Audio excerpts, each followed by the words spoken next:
which one's new construction, which one? And so I got a little sticky note. It just says MPR. So now I always know. Now, years ago, I used to have excess and surplus land. That was a little sticky note that I had. And then I had one for extraordinary assumption and hypothetical condition. And so those were just three things that over the years, I mean, I know like the back of my hand, but it's beneficial to give yourself a little cheat sheet, or if you want, you can always go to your textbooks. I always have my textbooks here right to the right over here in case I need any of that here. All right, excess land with sell-off potential. Okay. All right, so where are the boundaries for 3 acres? So let's see if I can find this thing here. 17, 18. So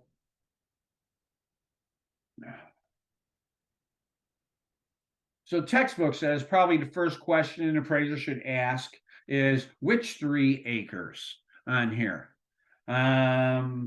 Response from me, does it really matter? Well, it does matter which 3 acres, and you have to know the defined boundaries for that parcel to understand the analysis that has to be applied. That's why it's important to ask for the plat of survey on the property so you can determine exactly what you're appraising and what's the size on there. So it says often the 3 acres will consist of a parcel's frontage as it exists. Okay. For example, are all the improvements necessary for that primary use of that 3-acre parcel within the defined boundaries? And that would include things like the driveway, fencing, outbuildings. Is it served by the well and septic or any septic leaching field?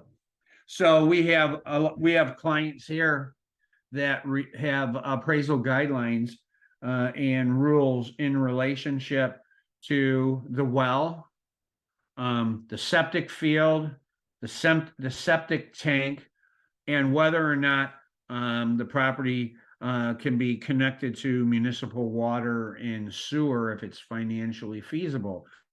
So when we go to a property, depending on the client, we have to be able to determine or try to determine how close was that septic system to the existing house on there. Was it more than 100 feet? How close was the well to the septic field?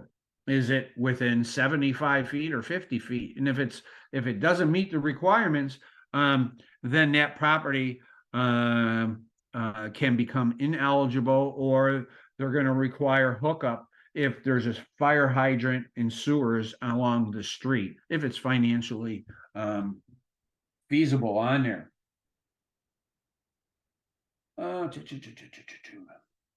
Next one would be, here's a good point. On the bottom of page 19. I don't know, do you have your textbooks open with you? All right, great. All right, the bottom paragraph that the appraiser must consider, let's see, it would be unacceptable for the appraiser to subjectively determine the boundaries. The best assurance would be the survey of the parcel, like I just referred to. If the appraiser is denied the opportunity for data deemed necessary to produce credible results, the appraiser may be compelled to decline that assignment or withdraw it. Underline that one, highlight that sentence, because you're going to find that applicable throughout your whole appraisal career. As you encounter, as I referred to earlier, some clients may ask you to do something that may not be correct. At the same time, with the use of drive-by appraisals, desktop only appraisals. You guys have those as well. Desktop appraisals, drive-bys, those abbreviated forms that the AMCs try to get you to do. Remember, third-party inspections where someone else goes out there and they inspect the property to upload the information into their online portal and their technology platform, and then you get the assignment through that technology platform, and then they have a standard online form that you fill out that's pre-populated with someone else's inspection data on there. And then, but if you don't find that to be, if you don't believe that is reasonable, credible, or accurate, you have to stop and you have to identify the reasons why, and you need to inform the client that in your opinion you can't complete that assignment because you need more verification, further clarification, and or you may have to up that assignment to a full interior inspection. Now I know I'm going off a little offline there, but the point as it relates to that last sentence on the bottom of page 19 is that's your safety. That's your safety zone. That's your backup. If you can't get good clarifications of the data to complete the assignment to produce credible results, you withdraw from the assignment or you request additional information. Key point there. All right. So can the division of the property be performed legally? Well, you can use a hypothetical condition, right? Contrary to what currently exists. Standard 1.2 of USPAP says for a hypothetical can only be used for the purpose of a reasonable analysis. And like I said, you're going to find a lot of these more as it relates to land and subdivision, but every now and then you'll get something as it relates to residential. And on the top of page 20, when determining the legal permissibility of the proposed division, there's other issues you have to consider. Will the jurisdiction allow it? Will each parcel have access? What uses are possible for the 9 units which are compliant? And is there any deed restrictions on there? And would the remaining 9 acres be considered excess or surplus site? So in order for you to determine that, you have to see exactly what applies. So on the bottom of 20, it says it could be considered surplus if one of the more of the following are true. It cannot be sold separately from the 3-acre parcel or the parcel that adjoins it. And the legal limitations or the utility of the parcel does not lend itself to a standalone use, such as a building site. So this is kind of normally you would think that it could be utilized and treated as excess land, but for right now, these are examples of why it isn't. And then it could be considered excess if one of these were true. It could be transferred and made available on the market. It could be legally possible to be developed, and if deemed excess, how it will affect the use of the 9-acre of the 3. Well, that gets to the crux of the issue here. Is if you think the 3-acre parcel could stand alone, some thought it must be given how a future use of the remaining 9 acres could affect the 3 acres. So the conceptually, let's see, does it give this one? Okay. At least some of the privacy and quiet enjoyment once enjoyed by the 3-acre property owner has been forfeited.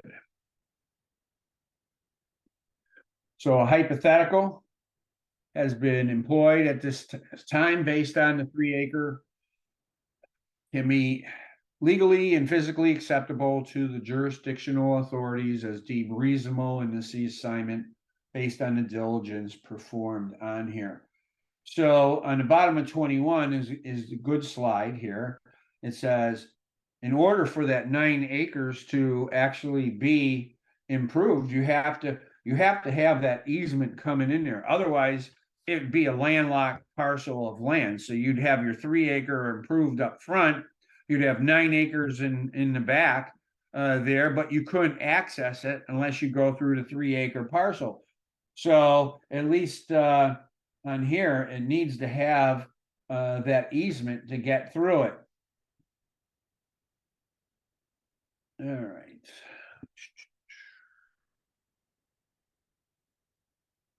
Right.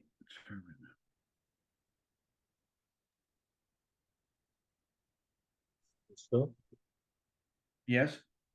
stuff actually is a very small concern for me is like, what are the best sources for us to find out that this 9 acre is surplus or excessive?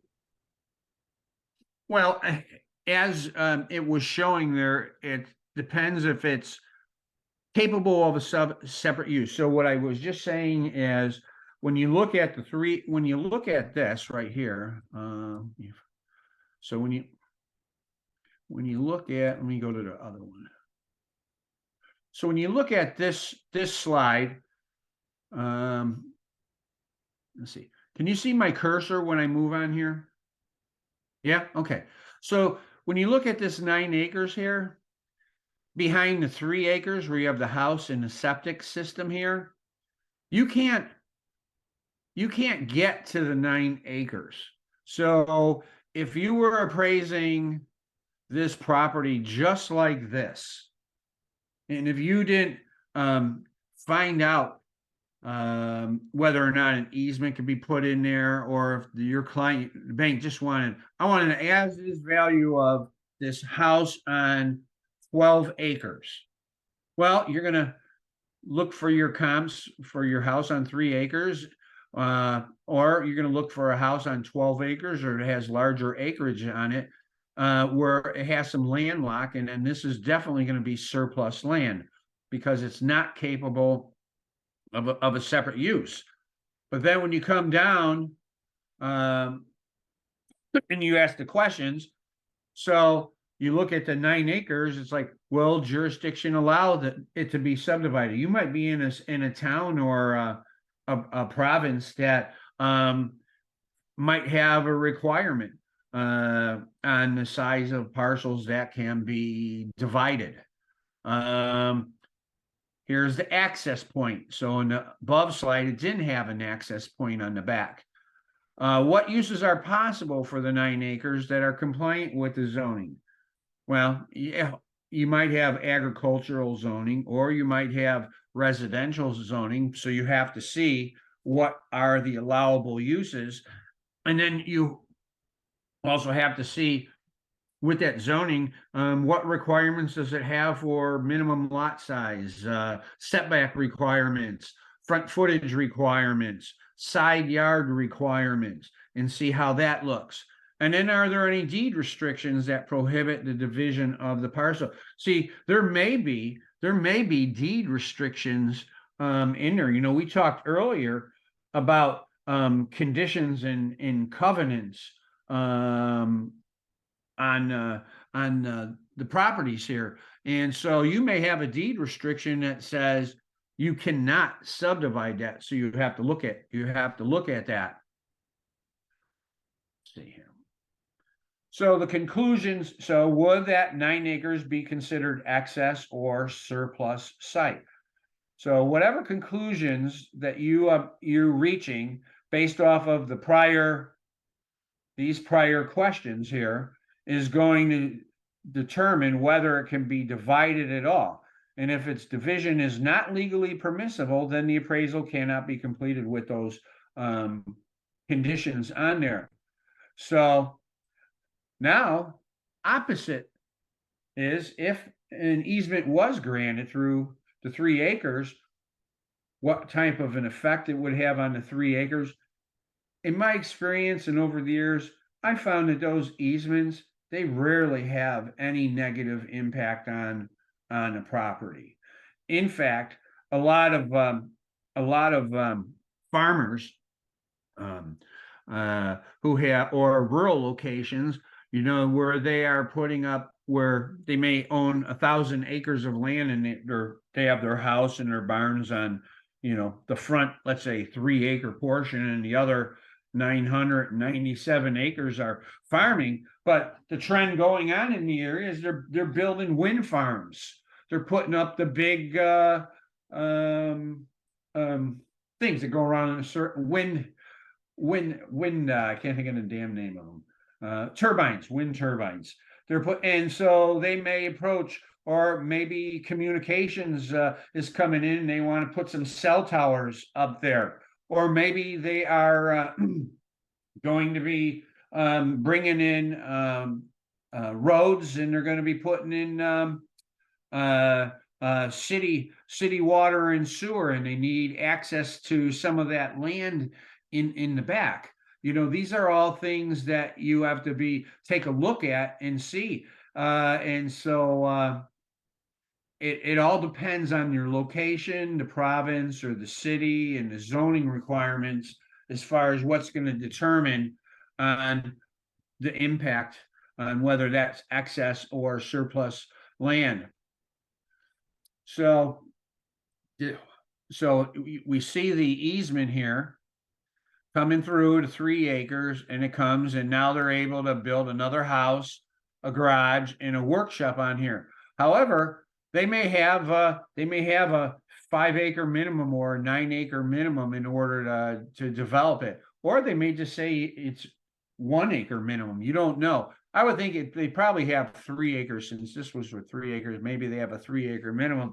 But in this example, they're just showing how this 9 acres was potentially developed, which is what, if it was allowable by the zoning, the jurisdiction, and as long as it had the easement for the access on there. And you have to make the hypothetical condition in that particular case. The conditions further premised on this proposed 9-acre physical segment that it's not subject of the assignment being retained as vacant by the owner of the 3-acre subject parcel. Yeah, because they're going to sell it off. That 3-acre, the owner of the 3 acres isn't going to have nothing to do with that on that parcel on there. So back to your question, Akbar. I think I went through most of it, but again, right here is determined in dimensions considered excess from a source, a good source. The limitations to sell it off, both public and private, and analyze the value of the improved portion with the sell-off remainder utilized for the highest and best use. Did I answer your question, or are you? Yes, that's fine. Thank you.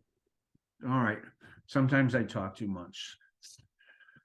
All right. Let's see here. The cost approach could be developed in the context with no external. The income could be for similar and sales. All right. Illustration from 23. Let's see where we can catch up on here. 22. All right. So this, on page 23, it says the subject's on the street in an established residential neighborhood. They were built in the 40s and the 50s. They were mainly built on 1.5 to 2 acre lots. Some people have sold them off over the years of their excess sites, usually 1.5 acre lots for construction of new houses.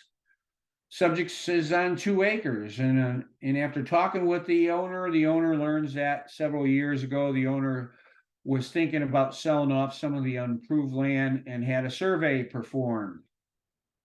Survey indicates there could be 2 half-acre lots on one side of the house and 1 half-acre on the other side. In the highest and best use analysis, the appraiser considers 4 options. So we have the house on a 2-acre lot at $900,000. We have a half-acre lot sold for $100,000, sold to others. On the one side, we have another half-acre for $100,000, sold to others on the other side. And then the last one here is the other one sold to others. So now we have the original house. And then we have 3 half-acre lots that were subdivided on here. And the big question is, what does this do to the highest and best use? How does this impact it? So is it worth, what scenario represents the highest and best use on here? So if we're looking at this, right? We have a house on, oh, let me go back up here, sorry. Just a house on 2 acres is worth 900,000. Every time a lot's subdivided, the house is losing money, the original, because now we only have 1.5 acre lot. So it's no longer is it worth 900, it's only worth 850 because we lost a half acre. We do it again, and now it took off more. Now the house on the 1 acre lot's only worth 650. Now we sell it off again, and now the house is only on a half an acre, and now it's only worth $400,000. So what scenario do you think is the highest and best use? You would think it's the first one, right? The one which have only one lot, vacant lot sold, then it should be like 950, but it's like, I think the best. That's right. So in this is a great little example on here. So this kind of shows you that not all the time is the property going to gain money. It could actually diminish in value. It's kind of like the law of diminishing returns, where you have it and you think, hey, everybody's selling off, I can subdivide it. But what they're thinking is that this house is still going to remain at 900,000, but they forget that every time they sell off, the value of that $900,000 goes down. And so now here you are, you're 400,000, but you made 300,000. So the total value is 700,000, but compared to the house by itself on just the 2 acres, it was worth 900,000. Can I ask a question? Sorry to cut in. So then No. why would B not be the best option? Because they get 100,000 for that half, but they still get 850. So they're up 50,000 from the 900,000. Yeah, I mean that would work if that's where they were going to stop on it, you know. Oh, okay. I was just taking taking it all the way through on there. But you're right, yeah, they would be able to do that. So, on the balance side.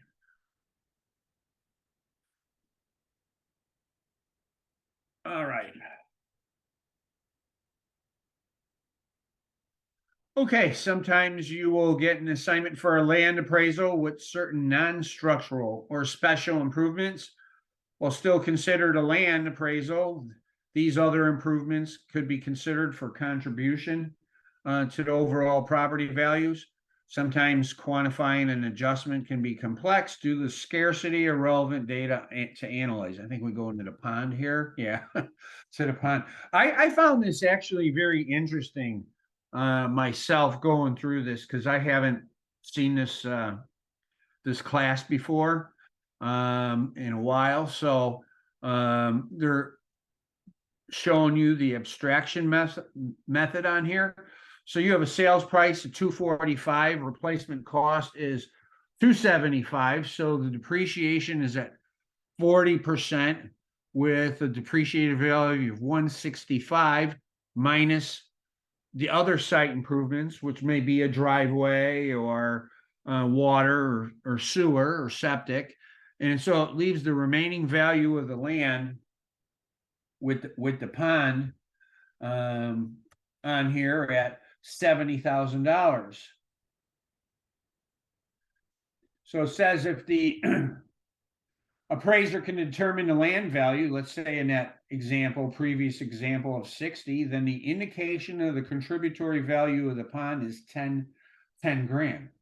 The appraiser may also identify another sale with a pond, but say what, larger acreage instead of the subjects. Same process can be used. So sales price is $390,000. Right there, replacement cost is $355. The depreciation was 20%.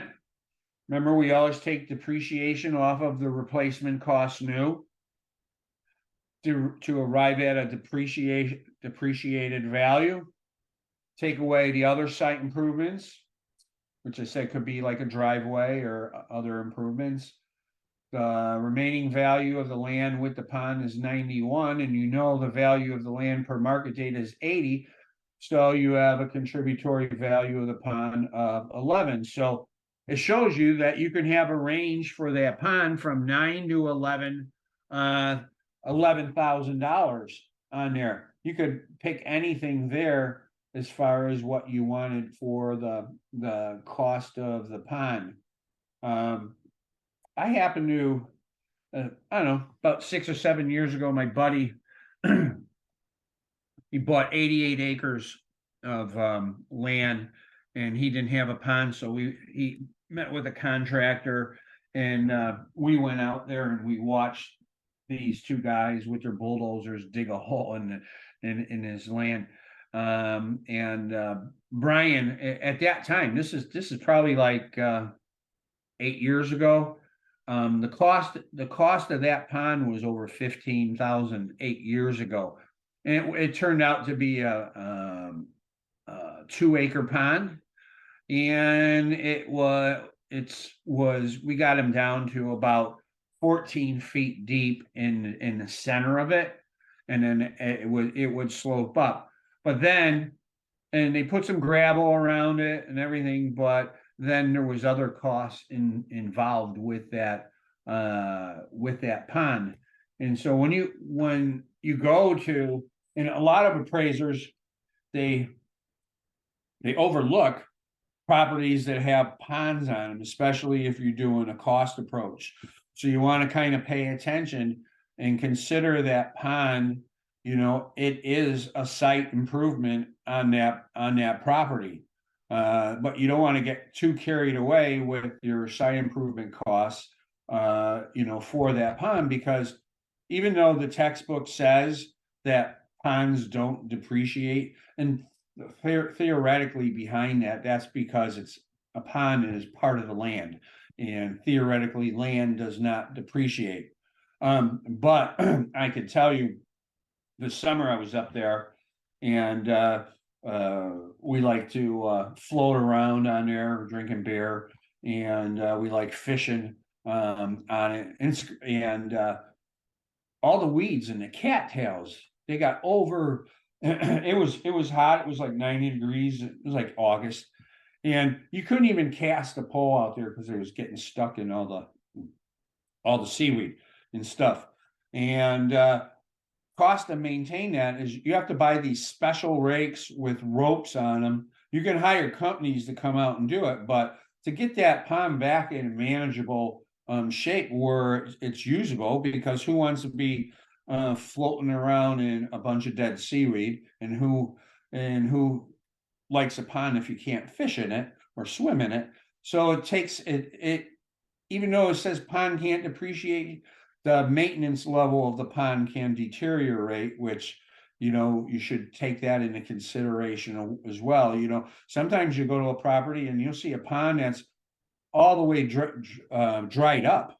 There's hardly any water in it, especially if you're doing an ag property where you have cows out there, and a lot of those ponds just like disappear with time, especially if they don't have a source for water, either an underground well or a running spring in there. So those are some other things that you should think about when you're taking a look at a pond. So here it says the contractor says to build a pond is about 12 grand. In this case, it's overgrown, has a lot of debris. Bring it back 2,500. The contributory value using the cost method is 9,500.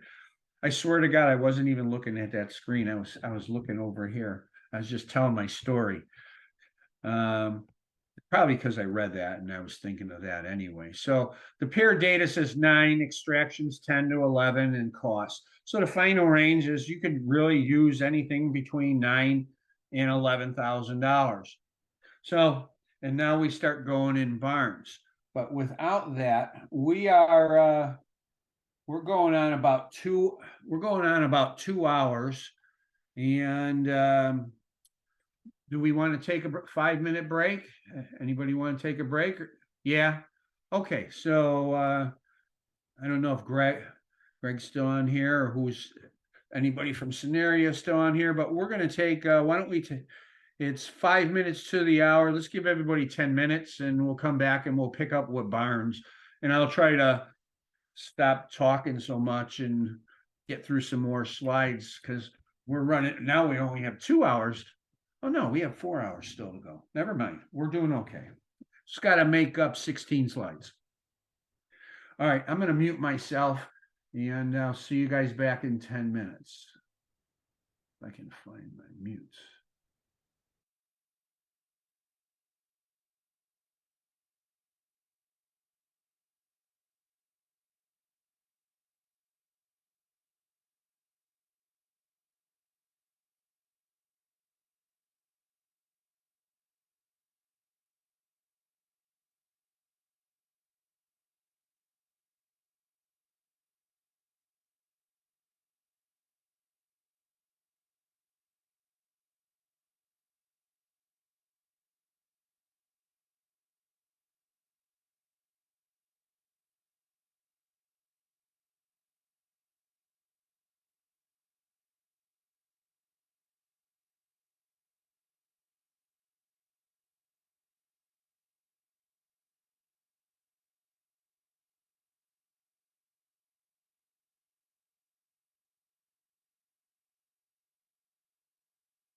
All right, give everybody a couple more minutes to come back.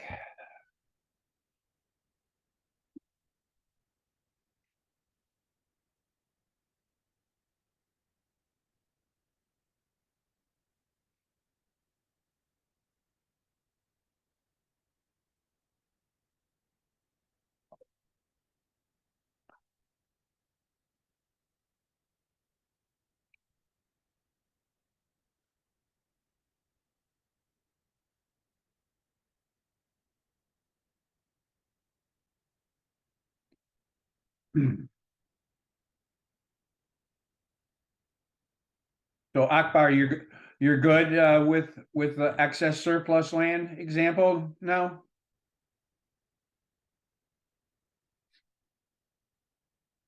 Yeah.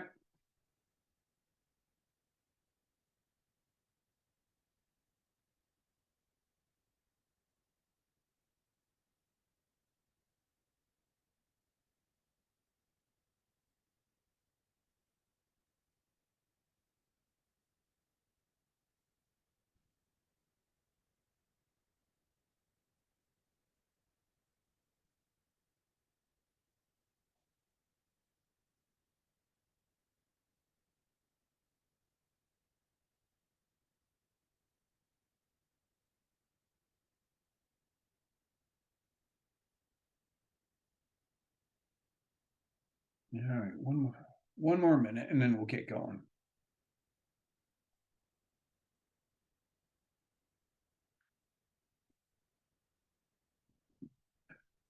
Yeah, Jackie, sorry about saying JC. I didn't know that must be a Canadian thing there on pronunciation. Yeah, thanks, parents. Basically, I hear it pretty much every day. So every appraisal client, everybody in my life. So it's all good. All right.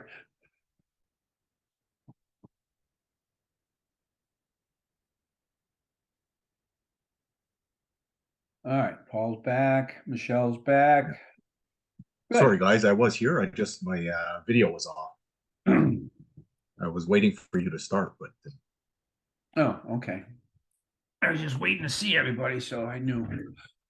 All right, let's pick this back up with the barn. It says most of the way we can figure out the contributory value of the barn, just like the pond, similar through a price per square foot method, or through comparable sales. So here in the example in your workbook, we are on page 27 for those of you following along. So 3 sales were found. They found 3 barns from 2,000 to 3,500 square foot. And all we're simply doing is dividing the square foot area into the price to extract out price per square foot range from 333 to 429. And using the mean, all right, what's the mean? The mean is the average, right? Mode is the most common occurrence, median is the midpoint, and mean is the average here. So taking the mean of that range comes to 367. And all we're doing is adding all 3 of them up, dividing by 3 to get to $3.67 for a contributory value of 91.75. Also says besides using market data, we can do the cost approach, which is relatively straightforward. We're just going to identify the replacement cost new, apply a depreciation, but in order to divide the depreciation, we have to come up with use the age life method. And in this case, it's 5 effective age with a remaining life of 20 years. For this particular barn. So we take our barn area, 2,500 square foot times $4.60 a square foot on here, and we take 5 divided by 25 years to come up with 20% depreciation, which comes to $2,300 from the replacement cost new of 11,500 to give us a contributory value of $9,200. It's pretty straightforward. Anybody have any questions on that example?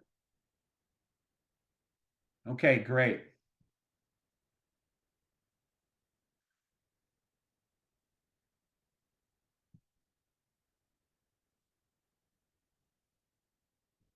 So this is, I think this, there's a couple slides after this one. I really enjoy that slide on 29 that's going to go over the public water and sewer, the well and septic, electrical, driveway and access roads. You know, a lot of, you notice I say the word a lot of. I'm just saying, well, there's appraisers who will go the extra mile to try to determine out the depreciated cost of those site improvements on there. And there's other ones that will just say, you know, we'll just pull it from there and just say, oh, well, site improvements, 10 grand. But I really enjoy being able to figure it out with that next slide on 29 or next page. We can do it through age life with the cost approach and breaking down the depreciation. So the improvements were installed 10 years ago. They all have an estimated life of 50 years, except for the driveway, which needs to be gravelled every 5 years.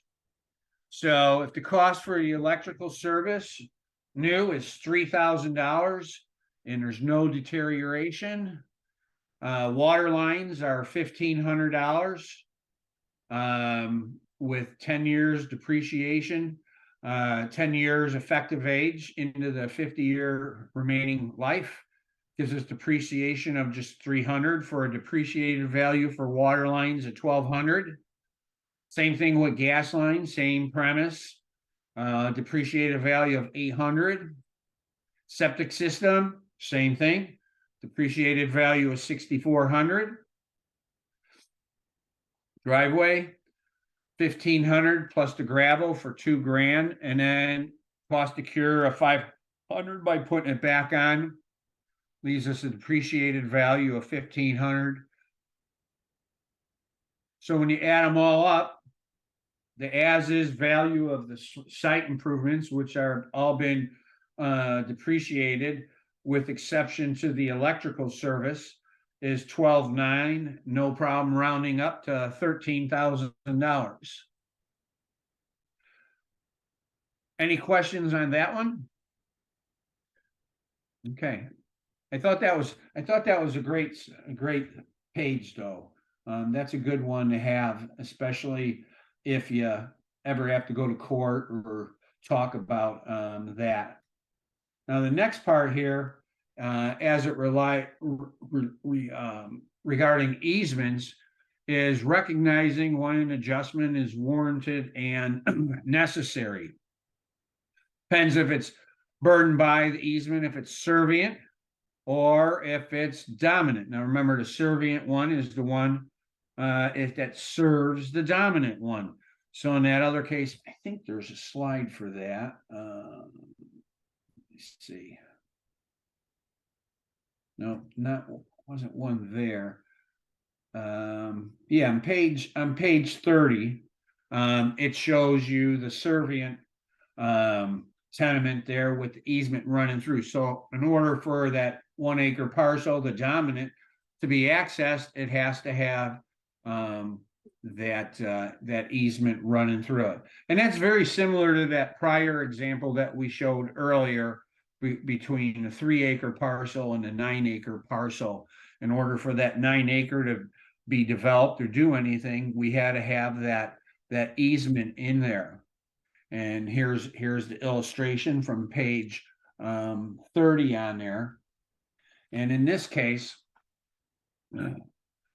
so let's take a look at paired data analysis, one set. So we have 100 acres of land located at the back of another agricultural lot. One has an easement, one does not. The one that has the easement has a higher price by $50,000, 300 versus 350. The difference is 50. It would be easy to see.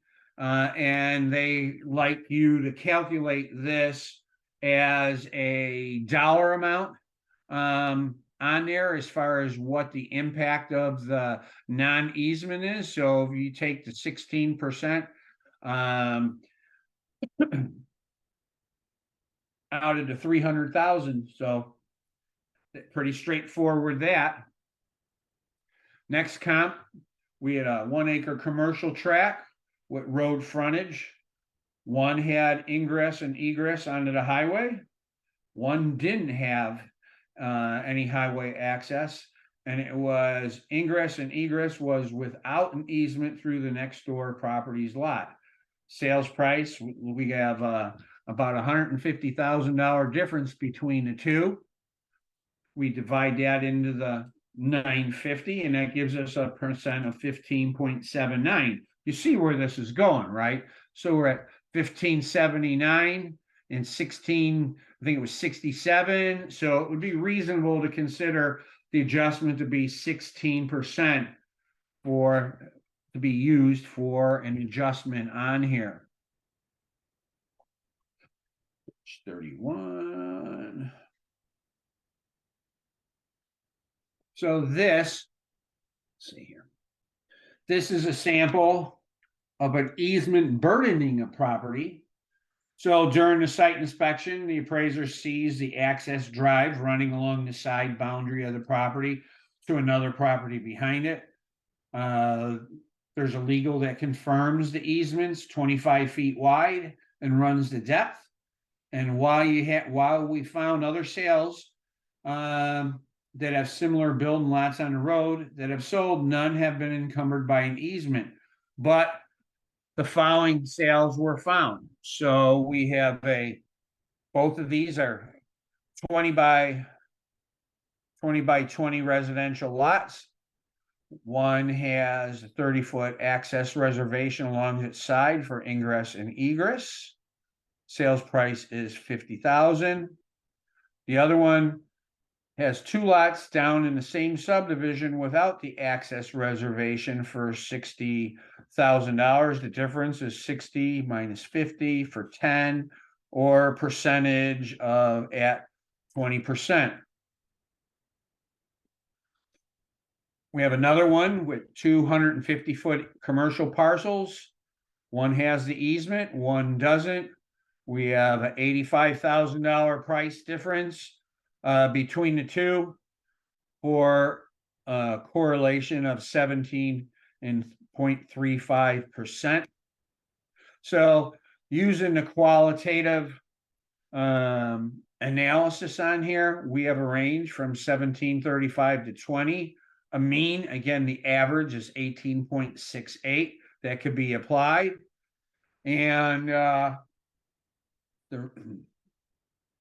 in this last case, it's recognized that the site area and the ratio of the easement area versus the comparable is dissimilar to the subjects, and rationale is that the portion the easement is encumbered and cannot be utilized or built on, right?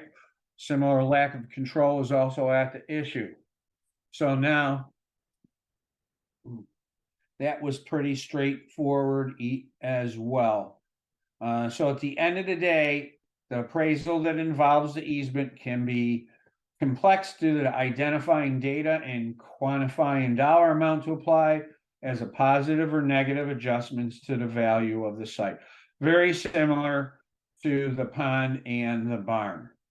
So now, this one, I thought this was pretty interesting too. You guys get a lot of properties that have grave sites on them no, I see them all the time. But I have not had one in a long time where I had to figure out, what the impact of the graves were on the case study. So let's go through this case study. We have 2 acres. It has a 2,000 square foot house. All right. It's rural. At the rear corner of the site is a small private burial area consisting of 6 grave sites, taking them up an area about 40 by 40. And they're marked from the graves back from the early 1800s. So it's been there a long time. So the owner has owned it for more than 10 years and has never seen anybody visit those grave sites. The burial sites are not really obvious, and the owner of the property wasn't bothered when he purchased, nor did they affect the previous owner, and they don't interfere with anything that he or she likes to do with the rear of the property. The legal description has no reference to the cemetery, so most likely this must mean that this property, if it's going back to the 1800s, this was probably a property that was owned way back then into the early 1900s, and one family owned it, and it's probably all the same family on those grounds. So provincial regulations for burial grounds on private property indicate that they can't be disturbed as long as the bodies remain. The owner of the property has to allow visitation, which doesn't seem very likely since the current owner or the previous owner has never seen anybody there. 24 hours notice of visitation shall be given to the private property owner. So that could be a little challenging, someone's just driving in and says, hey, great grandparents are here, let's go see it. They don't know any contact information. So you're going to have to knock on the door or something if that's what the regulations state. And a private property owner may designate a path of ingress and egress for the purposes of gravesite visitation. But to see if we can determine the impact here, they're looking for improved sales data.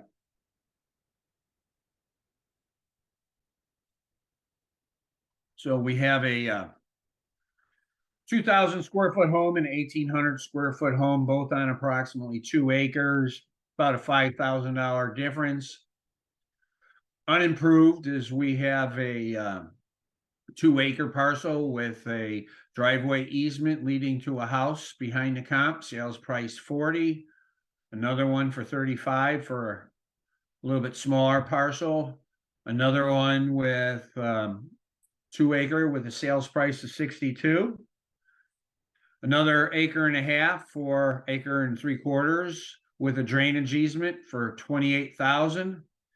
And another 1.95 acre parcel with a sales price of 55,000. What data did the appraiser find most useful on here for the analysis? We have any so the land acre is 1,600 square foot, because remember that was just a 40 by 40 section, or a small percentage of, and there's not less land there, but less usable land area. And even though the owner owns all of the land, they don't have the full use and enjoyment because the burial sites. The sales data will not yield a reliable indicator due to several issues.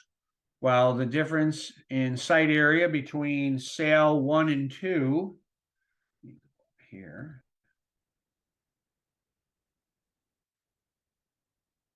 could be equated to the difference between the subject's total site versus usable, this will not be a good comparison based on the reasoning previously discussed on the prior page there.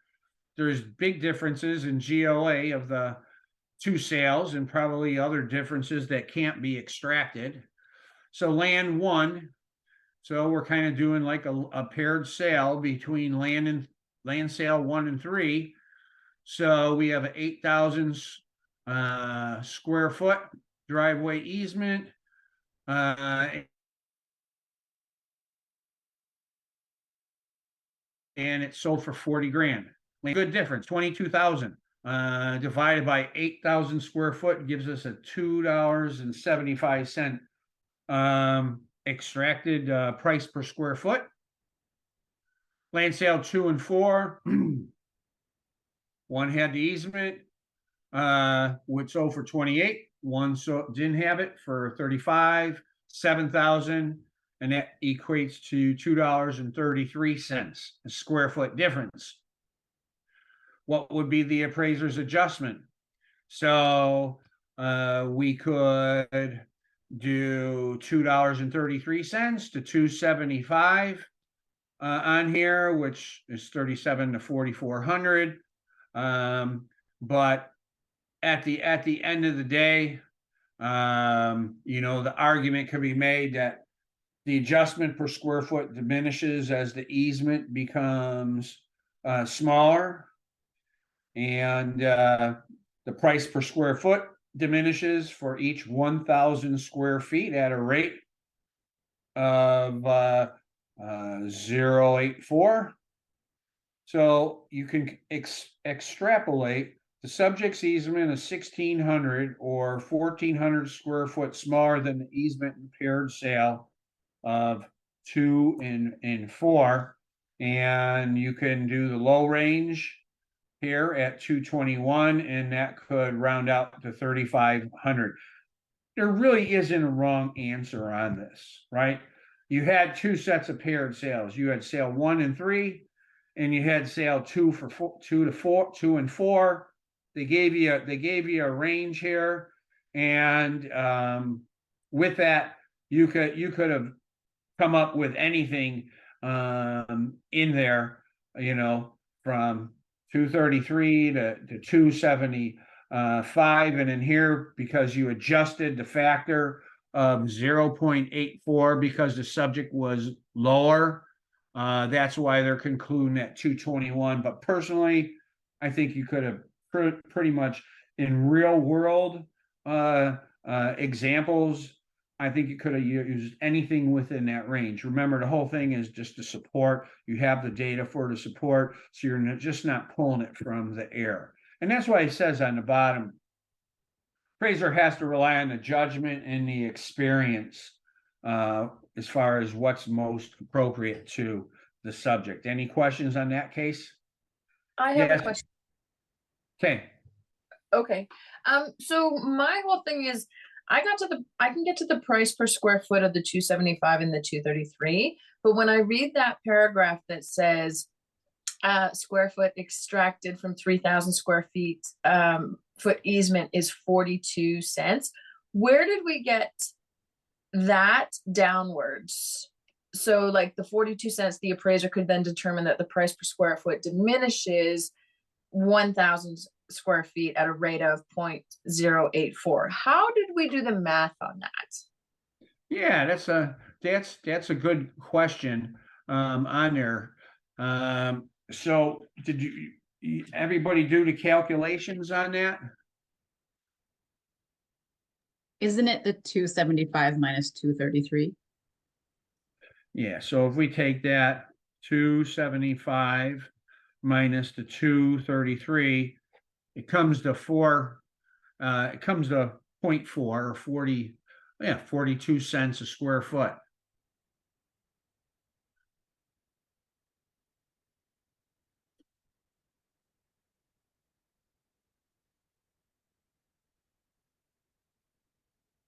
So then we divide that 42 cents by 1,000.